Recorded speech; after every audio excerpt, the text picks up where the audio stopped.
تاسو ټولو ته ښه راغلاست وایم او په دې مهم زماني مقطع کې غواړم د اوسنیو او یا وروستیو پرمختګونو یا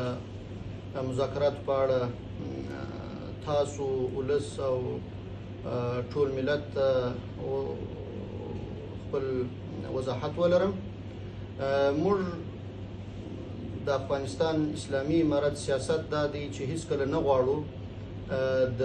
هیڅ کوم هیواد پر ضد برید وکړو، د هیڅ کوم هیواد حریم نقض کو او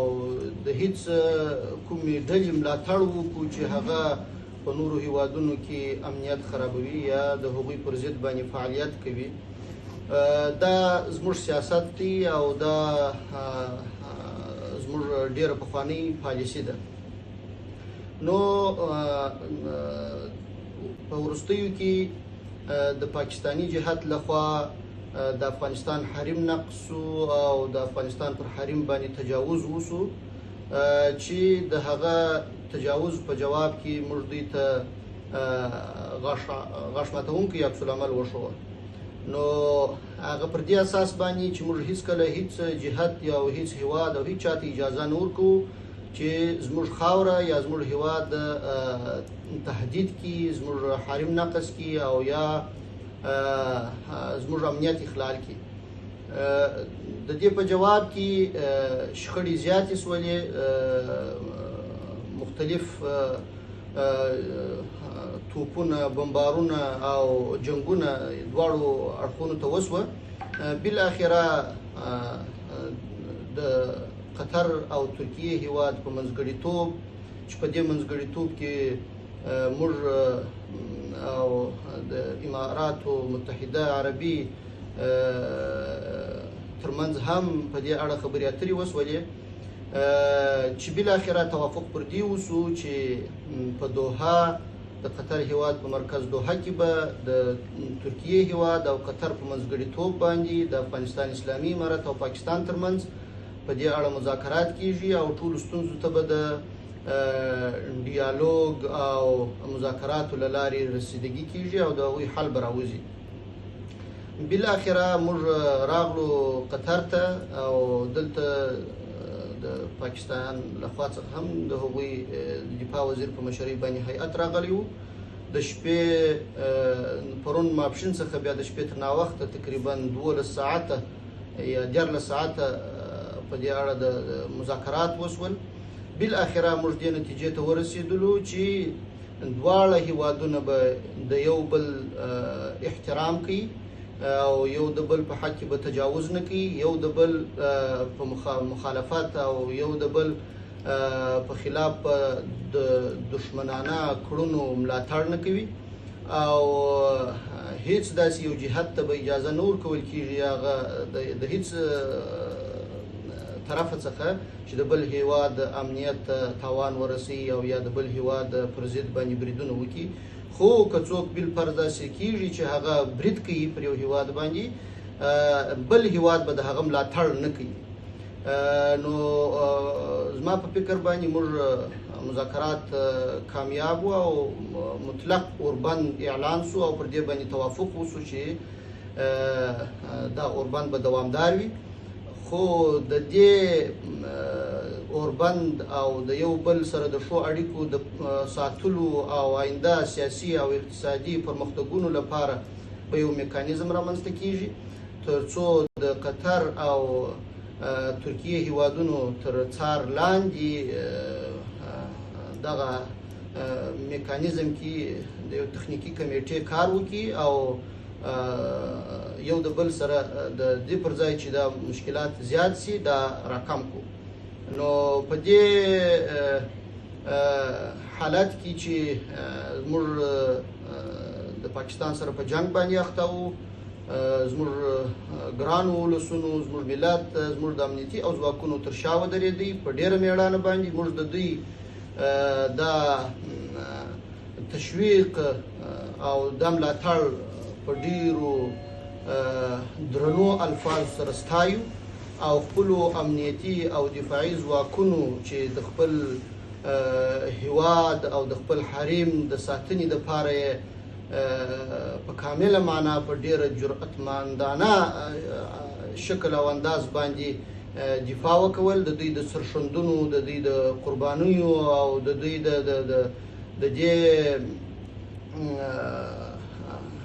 هڅو موږ مننه کوو او ورڅخه خوشحاله یو او الله جل جلاله دې زموږ امنیتي او دفاعي ځواکونه نور هم پیاوړي ولري او موږ ورباندې ویاړو. الحمدلله چې په ډېره مېړانه یې سره د خپل هیواد څخه په کلکه دفاع وکړله. هر څه چې دا د افغانانو دریځ دی او هیڅکله به هم دې ته بارډر نه ویل کېږي او نه په دې اړه موږ د دوی سره کوم توافق کړی دی او نه دا د کوم حکومت کار دی. دا د ملتونو مسله ده چې دا به ملت بیا په دې اړه فیصله کوي. او بله خبره دا ده چې د ترکیې په اړه چې دی هلته به پر دې میکانیزم باندې بحث کېږي چې دغه توافق چې اوس موږ کړی دی کوم جهت د دې څخه سرغړونه کوي او که یې کوي باید هغه د کومو عواقبو سره مخامخ شي. نو دا به بیا هلته پر دې باندې بحث کېږي. زموږ د خوا به هم تخنیکي کمیټه هلته ځي، د دوی د خوا به هم راځي او پر دې باندې به بحث کېږي. یو مشترک میکانیزم به رامنځته کېږي تر څو آینده افغانستان او پاکستان یو د بل سره د جنګ او یو د بل سره د دشمنانه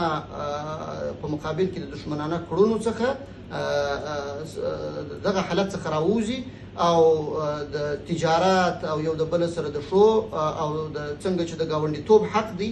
دغسې تعلقاتو ساتلو ته ورستانه شي. او منځګړو ته مو وویله چې د مهاجرینو سره باید انساني چلند وشي او په خپله خوښه هیواد ته دوی باید راستانه شي او داسې چلند ورسره ونه شي چې هغه د انساني او اسلامي اصولو سره خلاف وي. نو په دې اړه موږ بحثونه کړي دي. بلې موږ چې څه ژمنه کوو هغه ته به ژمن پاتې کېږو او څه چې وایو هغه به په عمل کې ثابتوو. دا چې هر جهت خپل پر وعده باندې نه درېږي، کم توافق چې کېږي هغه نقض کېږي او یا عام افغانان یا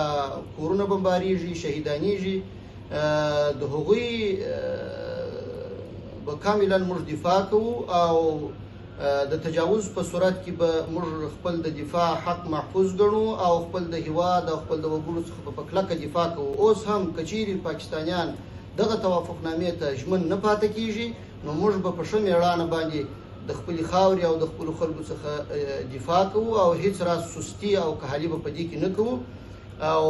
کم کسان چې باید یادونه وکړم چې په دغو بریدونو کې شهیدان شوي دي دعا کوو چې الله جل جلاله د دوی شهادتونه قبول کړي، الله پاک دې زخمیانو ته عاجله شفا ورکړي، الله جل جلاله دې افغانان د ناخوالو او مشکلاتو څخه وساتي. موږ همیشه دا ویلي دي چې موږ هیڅکله د جنګ غوښتونکي نه یو او نه د چا سره جنګ کوو او نه یې غواړو. خو که څوک ژمنې نه عملي کوي، که څوک تجاوزات کوي، بیا موږ هیڅکله هم چوپ نسو پاتې کېدلی. موږ خپله ژمنتیا ښیو، نړۍ ته هم دا وایو، نورو هیوادونو ته هم دا وایو چې افغانان همیشه په جنگ کې ښکېل کړل شوي دي، افغانانو باندې همیشه جنگ تپل شوی دی. اوس هم موږ ټولې دنیا ته اعلانوو چې موږ د هیڅ کوم هیواد سره جنگ او جګړې نه غواړو. دا زموږ ژمنتیا ده او دا زموږ په عمل کې هم ثابته کړه او وموښودل. د ترکیې او قطر هیوادونو په منځګړیتوب د هغوی په مخ کې مو دوی ته وویل چې موږ هیڅکله پر چا باندې تجاوز نه کړی او نه یې کوو. موږ د خپل هیواد دفاع چې زموږ مسلم حق دی هغه به کوو او د هر قسم تجاوزاتو په مقابل کې به موږ درېږو. دا چې بیا دوی تر کومه حده پورې په دې وعدو باندې وفا کوي او یا دا ژمنې نه عملي کوي، وبګورو چې آینده دوی څه کوي. نو که چیرې